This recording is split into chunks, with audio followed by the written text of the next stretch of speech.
विजय दिवस के अवसर पर प्रबोधन कला मंच एवं जय हिंद जन जागृति प्रतिष्ठान की तरफ से भारतीय सैनिकों द्वारा 1971 में पाकिस्तान से युद्ध कर बांग्लादेश को स्वतंत्र कराया था।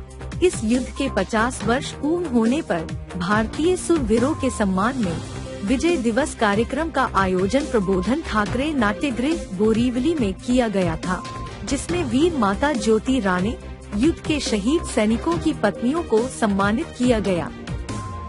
इस मौके पर युद्ध में लड़ते हुए घायल हुए वीर सैनिक सूबेदार संतोष राणे, पैरा कमांडो मधुसूदन सुर्वे, नायक दीपचंद का सम्मान किया गया।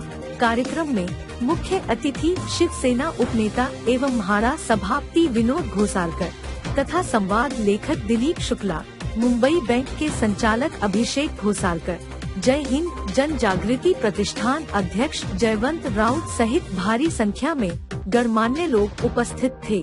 मैं नायक दीपचंद, आप लोगों ने भी सुना है, सर ने भी बोला है, तो ये मांगे रियल है, क्योंकि हम जीवन में कुछ न कुछ करना चाहिए।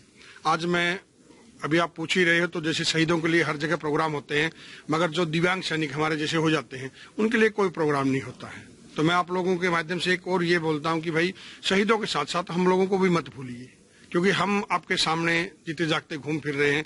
हमारे लिए भी आप लोगों के अंदर उतना ही उद्धार होना चाहिए जितना कि शहीदों के लिए। उनको तो एक कुर्बानी दी है, उनकी कुर्बानी को हम भी नतमस्तक हैं, हम भी सत सत नमन करते हैं। मगर जो हम लोग क्यों इंतजार करते हैं कि कब हम भी शहीद होंगे, कब आप हमारे पुतले बनाओगे। पुतले कौन देखने आएगा? आज सामने पुतले खड़े, उनको आप इज्जत करिए। ये अपने आप को जगाने वाली चीजें हैं। आज आपके सामने सैनिक रहते हैं, हम लोग क्यों इंतजार करते हैं? आज छत्रपति शिवाजी महाराज को जब राज्याभिषेक हो रहा था तो हम लोगों ने नहीं होने दिया था, और जब उन्हें शहादत होगी तो आज हम लोग देखिए हर घर में उनकी मूर्ति रखी हुई है। तो ऐसे ही हमारे हर सैनिक छत्रपति शिवाजी महाराज है। तो हम क्यों इंतजार करते हैं उस चीज का?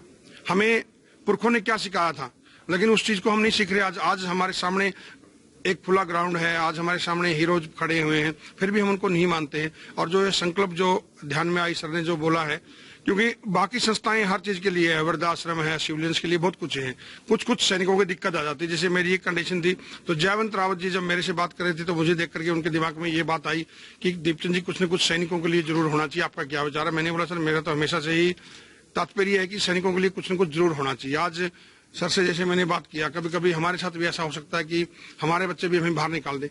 पेंशन तो मिलती है, हमें पेंशन भी खोज सकते हैं। आजकल बच्चों ने क्या किया, लोन ले लिया, भाई दिया, और लोन मैंने उतारना पड़ेगा, तो पेंशन से कई ऐसे केस हमारे सामने आए हैं।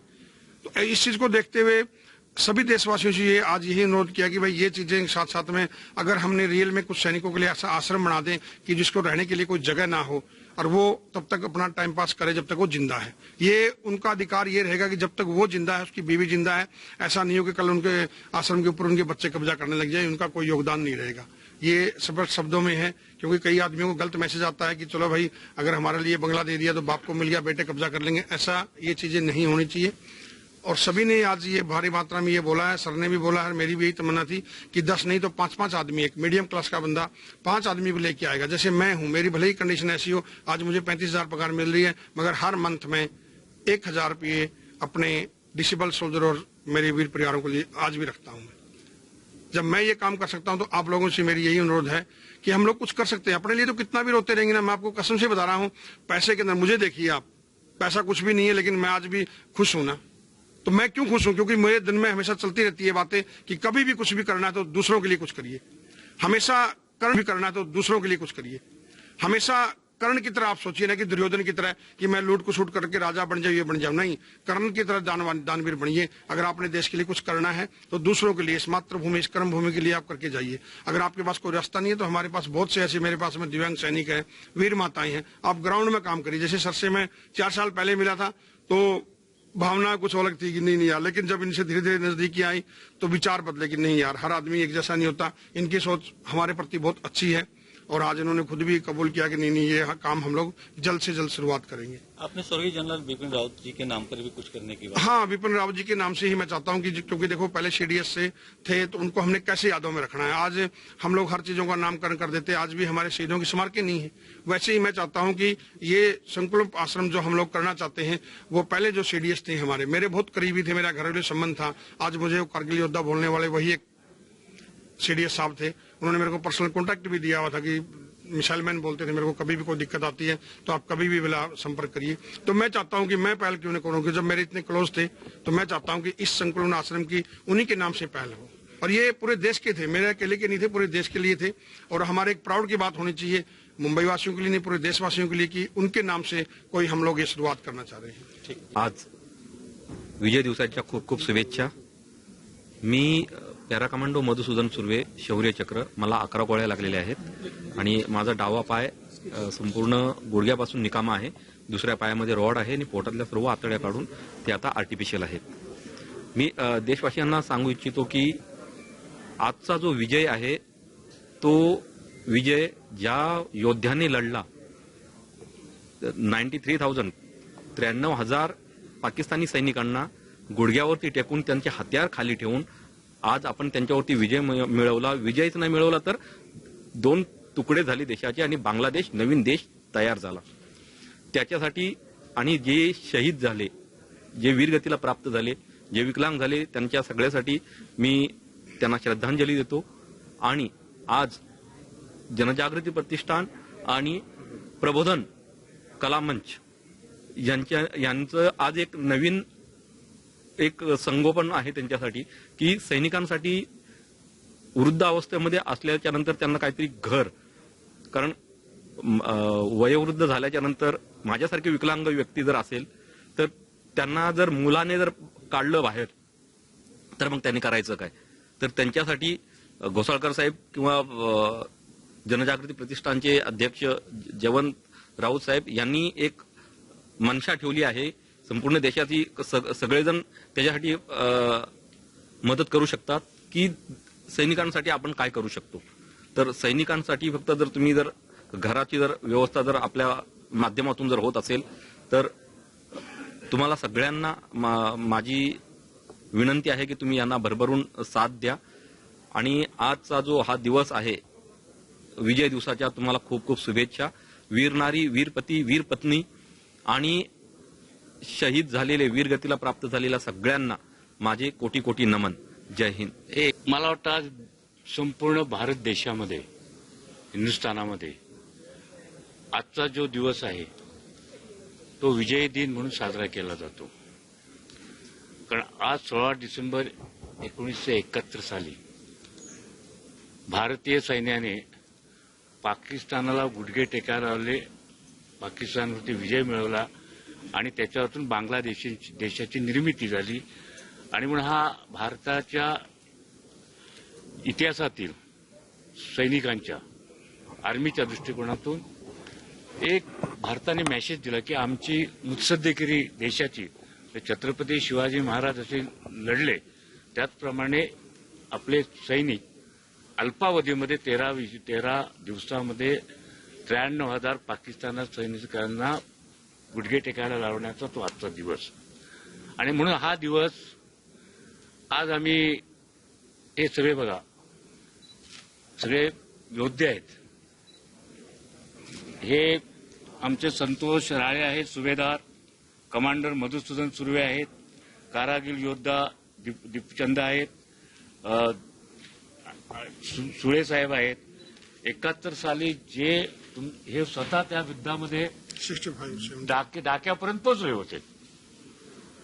मी लहान होतो त्यावेळेला आणि मी फक्त आम्हाला ब्लॅकआउट आठवतोय, त्यावेळेला बॉम्ब पडतील म्हणून त्यावेळेला रेडिओ वाचायचे आणि भोंगे वाचायचे आणि त्याच्यातून बॉम्ब पडू नये, मुंबई ब्लॅकआउट राहावी, हे मुंबई दिसू नये एवढंच त्या युद्धाचं मला स्वतःला आज आठवतंय।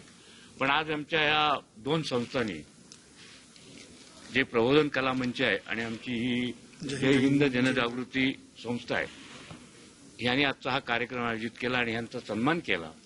त्याचबरोबर वीरपत्नी ज्यांचे जे सैन्यात होते आणि लहान असतानाच त्यांचं लग्न 6 महिन्याचं झालं असेल, वर्षाचं झालं असेल, अशा ज्या वीरपत्नींना महाराष्ट्रातल्या कानाकोपऱ्यातून इथं त्यांना बोलवलं आहे। त्यांची सुद्धा नावं आहेत माझ्याकडे: सुरेखाबाई शिंदे, विजयलाताई मोरे, सुमनताई सोनावणे, भागूबाई दरोडे, अनिता सिंह। आणि ह्यांना सुद्धा आम्ही आजच्या दिवशी त्यांचा सुद्धा, कारण 50 वर्ष सुद्धा त्या जगतायत आपल्या कुटुंबासमोर पत्नी नसताना, आणि म्हणून त्यांची सुद्धा आज आठवण आम्ही केली आणि त्यांचा सुद्धा आम्ही सत्कारात केला. त्यांचा आज आम्ही यथोचित त्यांचं स्वागत केलं. आणि म्हणून असा आणि ह्याच्यामध्ये एक संकल्प सोडलेला आहे. हे काम करतायत सगळे की वृद्धाश्रम काढायचं. तोच ना? जो भी हो मतलब उसमें सैनिकों के लिए, क्योंकि सिविलियंस के लिए तो काफी काम होते रहते हैं. कुठलं काही नाही काहीतरी येणाऱ्या काळामध्ये या सगळ्यांची इच्छा आहे की ह्या सैनिकांच्या साठी एक कुठल्या तरी चांगल्या योजना आणि या मुंबई शहरामध्ये कुठली तरी सुविधा मग त्याच्यातून वृद्धाश्रम ज्यांचं कोणचं वीर पत्नींना कुठे राहायचं असेल किंवा त्यांच्यासाठी काही सुखसोयी करण्याच्या दृष्टिकोनातून आज हा संकल्प यांच्याबरोबर आमच्या दोन्ही संस्थांनी सोडलेला आहे. आणि म्हणून येणाऱ्या काळात त्याचं स्वरूप आम्ही जाहीर करू. आणि मला खात्री आहे की एक ह्या वीर लोकांसाठी, शूरवीर लोकांसाठी, आमच्या सैनिकांसाठी आमचे, तुमचं नाव काय, मंगेश नाईक, हे कसाबच्या ज्याला मारलं गेलं, पकडलं गेलं, ते स्वतः इथे आमच्याजवळ आहेत. तर अशी लोक आहेत.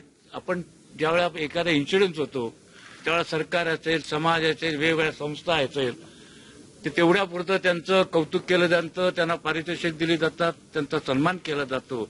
पण नंतरच्या काळामध्ये त्यांच्या कुटुंबाच्या बाबतीमध्ये काही विचार होत आहेत. सरकार विचार करतो नाही अशाला, पण आताचं युग एवढं फास्ट चाललेलं आहे, तेवढं फास्ट अजून मला वाटतं त्यांना सुविधा मिळत नाहीये. पूर्वी शाळांची फी माफ झाली किंवा काय झालं, सैन्यांना एसटीचा प्रवास माग, आता एसटीत नाही तर एसटीत जाणार कुठून.